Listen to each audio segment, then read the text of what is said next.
Welcome to the College Football Bros. I'm Michael Newman. I'm Ryan Newman. And I'm Trey Newman. All right, we are on to question 38 of our college football preview series. That is insane. Check out the first 37 if you like college football, want to get geared up for the season. But our question today is, how many games will LSU win in 2021?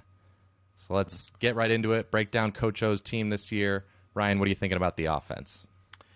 Well, it was going to be a battle at QB between Miles Brennan and Max Johnson, but as we know recently, Miles Brennan suffered an arm injury, so looks like he's going to be out for quite a while. So it's going to be Max Johnson. Max Johnson's going to be the guy, and if I'm an LSU fan, I'm fine with that. It was really a heated battle, so I mean, obviously it hurts depth. That's what you're concerned with, but as long as he stays healthy, you're good.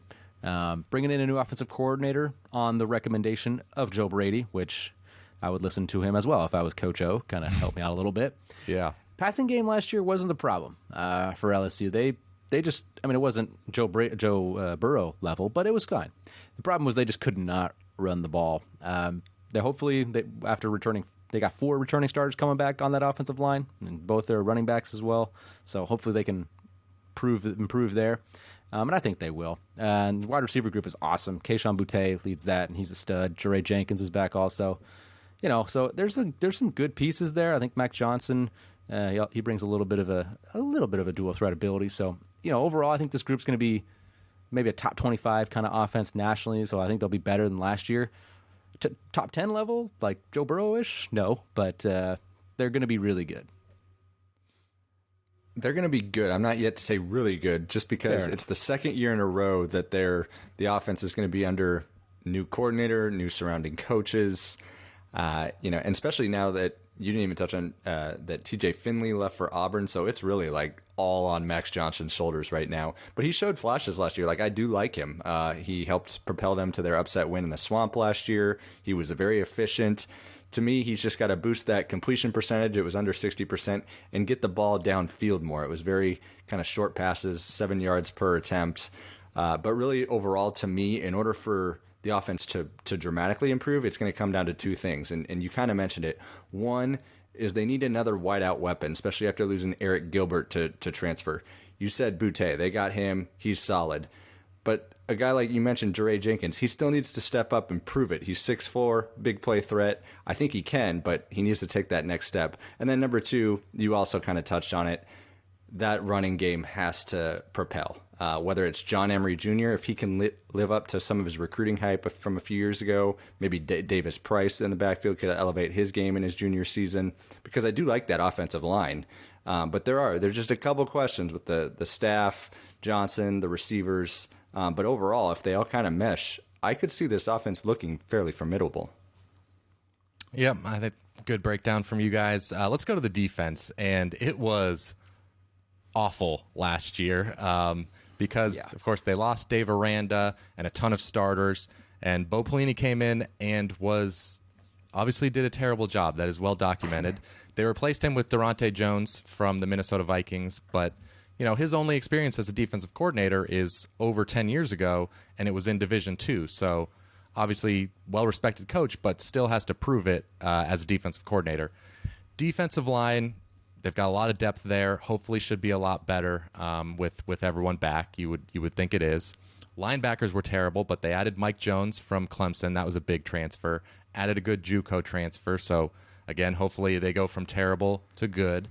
And in the secondary, I mean, that's where this team starts, with that cornerback duo of Derek Stingley and Eli Ricks, one of the best in the country, probably the best in the country.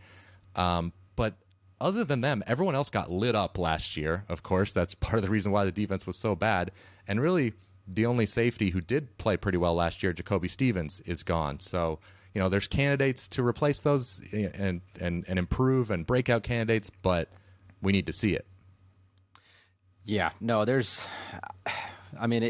can really only go one direction when you're the worst passing defense in the country. That's hard to replicate. But Bo Pelini, man, oof, he was terrible. I put a lot on Bo Pelini. Obviously his end of the tenure at Nebraska was terrible, so we're a little bit bitter about Bo Pelini. Hey, the royal we there. I'm fine. But okay. Come on, Michael, don't hide it. You're upset too. No, but hey, I think this defense is going to be a lot better when you return everybody up front. When you have two really, really good corners. I know they got lit up a little bit last year, but those corners are good. They're going to be really good coming back. I think the linebackers are going to get a lot better. They got a little more depth on the front, on the whole defense, really, in my eyes. And it's just, I really think coaching makes a huge difference at times, and I think Bo Pelini really held them back. I know Daronte Jones is a little bit of a question mark, but I think he's got a lot of the pieces coming back. Andre Anthony, I think, is going to have a pretty darn good year rushing the QB, so maybe the secondary will get helped out a little bit there. But I don't see them not improving a lot. That means they could still be middle of the pack in the SEC, but I think that's about probably where I could see them finishing. Yeah. Everyone agrees they're going to improve. Yeah, it's just a matter of how much. Yeah, they're not going to be a top 10 national defense, but they don't really need to be to have a good year. Yeah. So when we look at, you guys have touched on the offense and defense, we've also got the schedule. Being in the SEC West, the schedule is usually a bear. And this year, their crossover, they draw Florida and Kentucky from the East. So, the one good thing is they didn't draw Georgia, but it's still not ideal because Florida and Kentucky are kind of in that tier, chasing Georgia. Yeah, it's not Kentucky impossible, though, because they get Florida at home. The non-conference is very easy outside of their week 1 date at UCLA, which we as a podcast have talked about being one of our favorite non-conference games of the year. So they can't get behind the 8 ball early. If they win that game, they'll build some confidence through the rest of their non-conference and into conference play. Yeah, when your toughest non-conference game by far is UCLA, I mean, I know we like UCLA, but that's a pretty easy non-conference. So that's good timing there because, of course, Coach O needs some wins this year. So let's get to the final question. How many games will LSU win in 2021? Give a final answer here, Ryan. I am going at 9. I say they go 9-3. Yeah, so I'm bullish. I'm bullish on LSU when they have that much returning production. They went 5-5 last year. Let's not act like they were some terrible team. All right, so 5-5, they're going to be a lot better. And like Trey said, if they get by UCLA in week 1, which they're favored, but if they get by them, I could see them getting to 6-0 before they face Florida, Ole Miss, and Bama in consecutive weeks. So they have that type of talent. It could set up to get a good year.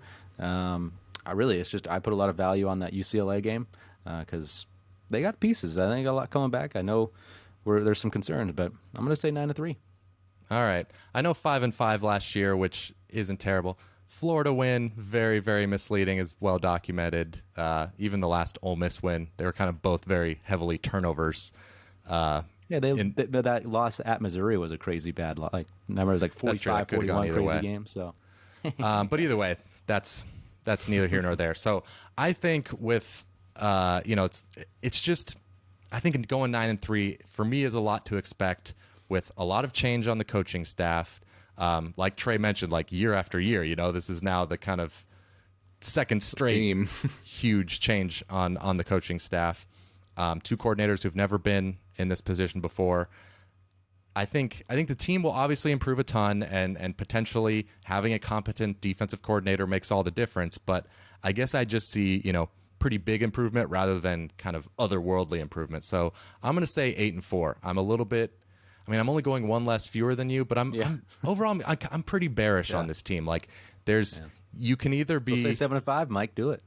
The schedule, man. I don't. The schedule, the non-conference is so easy that I don't see 7-5. So 8-4 is my kind of middle ground there. Yeah, and what the over/under was 8 or 8.5, right in there. Over/under 8.5. Yeah. Yeah, I'm gonna say 8-4 as well. I'm really fascinated by LSU because we all know the talent is there. I'm just really more curious to see how the team gels because this is Michael, you mentioned the second straight year of all these coaching changes, but that also means that some of these players will be on their 3rd position coach in 3 years. And Max Johnson, it's all on his shoulders, so they cannot afford an injury there.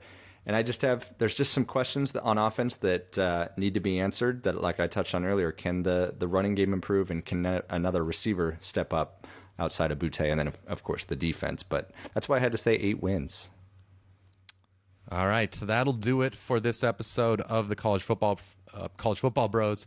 LSU fans, let us know in the comments your thoughts on the team. I think we can all acknowledge this team has one of the widest variances in college football. Like, wouldn't shock me if they go 11-1 and win the SEC. I mean, there's that wouldn't totally shock me. Also, wouldn't surprise me if they go 7-5, obviously. So, let us know why you think maybe LSU being a top 10 team is more likely than the bearish scenario. But we will be back tomorrow discussing some SEC dark horses. So we'll see you then. You've been watching the College Football Bros. Be sure to subscribe here on YouTube and in your podcast app for college football content all year round. For bonus episodes and access to our Discord chat, join our Patreon at patreon.com/collegefootballbros. Thanks for watching.